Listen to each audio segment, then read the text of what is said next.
मुजफ्फरपुर से शीला चंद्र की रिपोर्ट। बोचहां विधानसभा उपचुनाव में राजद प्रत्याशी अमर पासवान की भारी मतों से जीत हासिल किया है। मुजफ्फरपुर बोचहां उपचुनाव आज सुबह 7 बजे से चालू हो गया। मतगणना के रिजल्ट जैसे जैसे आना शुरू हुआ, आरजेडी की वैसे वैसे लगातार बढ़ोतरी होती गई। मतगणना की गिनती 1 से कुल 25 राउंड की मतगणना की प्रक्रिया पूरी हुई। वहीं राजद को 82,547 मत प्राप्त हुए और भाजपा को 45,889 मत प्राप्त हुए। तीसरे स्थान पर वीआईपी की उम्मीदवार गीता कुमारी रही, जिनको 29,276 मत प्राप्त हुए। इस प्रकार 36,658 से राजद की जीत हुई। आरजेडी के प्रत्याशी अमर कुमार ने बताया कि हमारे नेता तेजस्वी यादव की जीत हुआ है। आरजेडी पार्टी की जीत हुई है। बोचहां के जनता की जीत हुई है। उन्होंने बताया कि वहां के नेता के रूप में नहीं, बेटा की जीत हुई है, जो कि बेटा बनकर हर उस गरीब अमीर जात पात से हटकर सबके लिए समान रूप से काम करेगा। लाइव कर रहे हैं। हाँ, ये बताइए क्या जी कैसा लग रहा है जी सियासत के बीच में एकदम क्लीन स्वीप है, कैसा लग रहा है? क्लीन स्वीप, जनता जो ठान लेती है उसको करके दिखाती है। और यह जो चुनाव हुआ है, आपको जनता की आवाज़ की चुनाव है और जनता ने यह कर दिखाया है। जनता ने आशीर्वाद देने का काम किया है। एक नौजवान स्वच्छ छवि के लड़के को आगे बढ़ाने का काम किया है। जनता पूर्ण रूप से जानती है कि अब भ्रष्टाचारियों को कैसे एक ईमानदार छवि से तोड़ा जा सकता है। आपकी जीत में वीआईपी की क्या भूमिका है? आपकी किस रूप में वीआईपी को देख रहे हैं? देखिए, अगर उन दोनों का वोटिंग परसेंटेज भी देखिए तब भी हम लोग आगे चल रहे हैं। तो आप देख सकते हैं इन सब चीज़ों को। इस पे बहुत जल्दबाजी होगी। जनता ने 35,000, अभी तो 30,000 प्लस मैं देख के आया हूँ और 5 राउंड के टेबल बाकी थे। तो उम्मीदन है कि 35,000 प्लस। आज तक के इतिहास, बोचहां इतिहास में आज तक इतना मैंडेट, बड़ा मैंडेट जनता ने किसी को नहीं दिया था। लेकिन जनता का आशीर्वाद और आपका बेटा आपको प्रणाम करता है। राजद जो माई समीकरण पर चलता था, तेजस्वी जी अपने स्वभाव में कह रहे थे A to Z समीकरण, उसको आप किस रूप में देख रहे हैं अपने जीत में? जी बिल्कुल देख रहे हैं उसको, क्योंकि सभी लोग को सम्मान देने का काम हम लोग कर रहे हैं।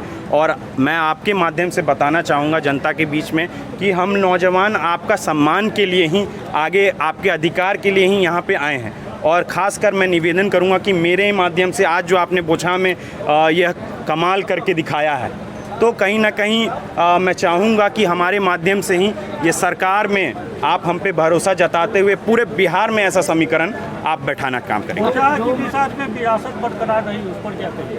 जी, इसके लिए तो मैं तमाम जनता मालिक को धन्यवाद देना चाहूँगा।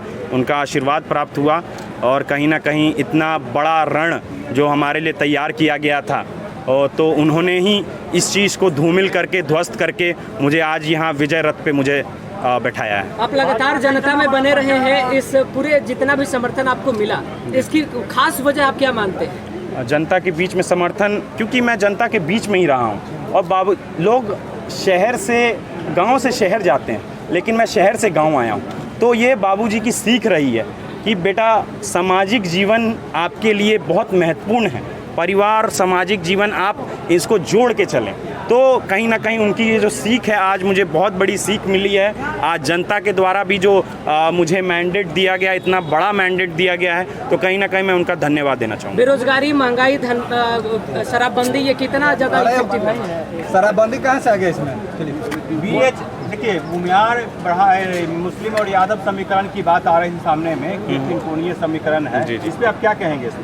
मैं तमाम जनता आज जो हमारे लिए तैयार किया गया था, तो उन्होंने ही इस चीज़ को धूमिल करके, ध्वस्त करके मुझे आज यहाँ विजय रथ पे मुझे बैठाया है। आप लगातार जनता में बने रहे हैं, इस पूरे जितना भी समर्थन आपको मिला, इसकी खास वजह आप क्या मानते हैं? जनता के बीच में समर्थन, क्योंकि मैं जनता के बीच में ही रहा हूँ। और बाबू, लोग शहर से, गांव से शहर जाते हैं, लेकिन मैं शहर से गांव आया हूँ।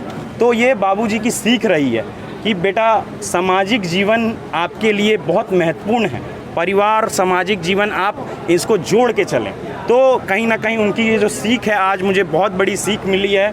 आज जनता के द्वारा भी जो मुझे मैंडेट दिया गया, इतना बड़ा मैंडेट दिया गया है, तो कहीं ना कहीं मैं उनका धन्यवाद देना चाहूँगा। बेरोजगारी, महंगाई, शराबबंदी, ये कितना ज़्यादा इफेक्टिव है?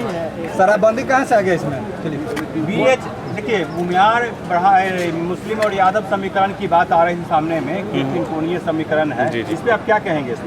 मैं तमाम जनता आज जिन्होंने मुझे वोट नहीं भी दिया है, तमाम जनता और जो हमें हमारे समर्थक हैं, हमारे वोटर्स हैं, मैं तमाम लोगों को धन्यवाद देना चाहता हूं और मैं निष्पक्ष यहाँ पे ईमानदारी के साथ आपके लिए काम करूँगा। जो मैंडेट आज आपको दिया है बोचहा की जनता ने, हर राउंड में आप आगे रहे हैं, जी, अब आगे आपकी क्या रणनीति है? जी ज़रूर, रणनीति यही है कि जनता के बीच में जाके जनता का समाधान, जो उनका जो परेशानियां हैं उनके द्वारा ही पूछ के सामूहिक रूप से समाधान करने का रहा है। अमर जी, MY पार्टी से अब A to Z की पार्टी हो गई है, इसको कैसे कहां तक के लेके जाएंगे? ज़रूर, आज यहाँ पे जो समीकरण बैठा है, लोगों ने एक ईमानदारी के लिए एक नौजवान के प्रति इतना आभार व्यक्त करना चाहूँगा कि उन्होंने इतना विश्वास जताया।